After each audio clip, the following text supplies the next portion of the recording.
Кадры ДТП вблизи селения Мужичи. Автомобиль сбил лошадь, которая оказалась на его пути. Водитель погиб, и таких происшествий в регионе все больше. Бродячий скот часто можно увидеть вольно пасущимся вблизи трасс. Детали происшествия с летальным исходом еще выясняются. Управляя транспортным средством УАЗ-2114, нарушил, не имея при этом права управления транспортным средством, нарушил установленную скорость движения и совершил столкновение с попутным автомобилем УАЗ-21074. После чего осуществили наезд на животных, лошади. Значит, в результате ДТП пассажир автомобиля УАЗ-2114 Гантемиров скончался на месте, а водитель и пассажир автомобиля УАЗ-21074 доставлены в Сунжинской ЦРБ. Итог безответственного поведения владельцев домашнего скота – это загубленные людские жизни. Аварии с участием животных чаще всего происходят в ночное время суток. И это неизбежно при слабом обзоре, видимости и неожиданно возникающих живых препятствий. В таких обстоятельствах еще сложнее маневрировать в горной местности на дороге с крутыми поворотами.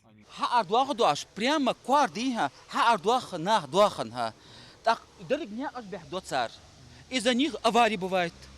Вот недавно авария. Молодой замсак вин давай кырцар.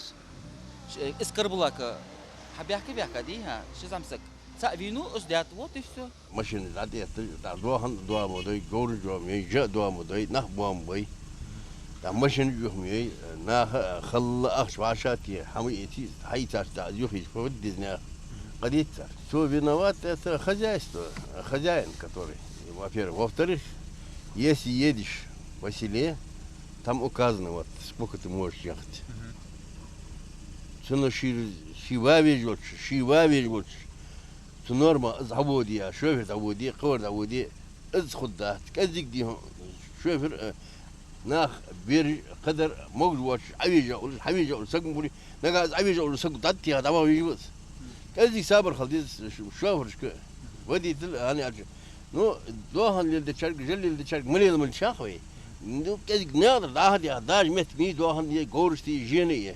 Иногда не представляется возможным даже просто объехать скот. Пример: по всей длине дороги сплошная линия, а значит, водитель не может выехать на полосу встречного движения. За это положен штраф и есть риск попасть в ДТП. Призывы к населению контролировать домашних животных тоже малоуспешны. Мы на сходе поднимали этот вопрос о бродячем скоте.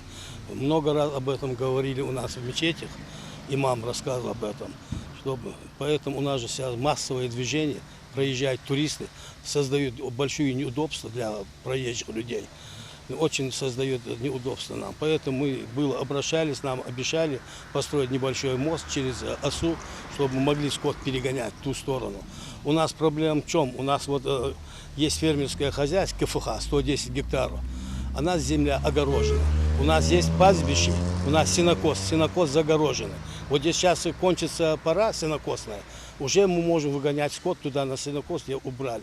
Вот, уже меньше бродил бы скот по дороге. По пути от селения Джейрах и до Магаса автомобиль нашей съемочной группы не раз попадал в аварийные ситуации. На дороге встречались и коровы, и лошади, и даже стадо овец. Поведение животных непредсказуемо, и это создает серьезные риски для автомобилистов.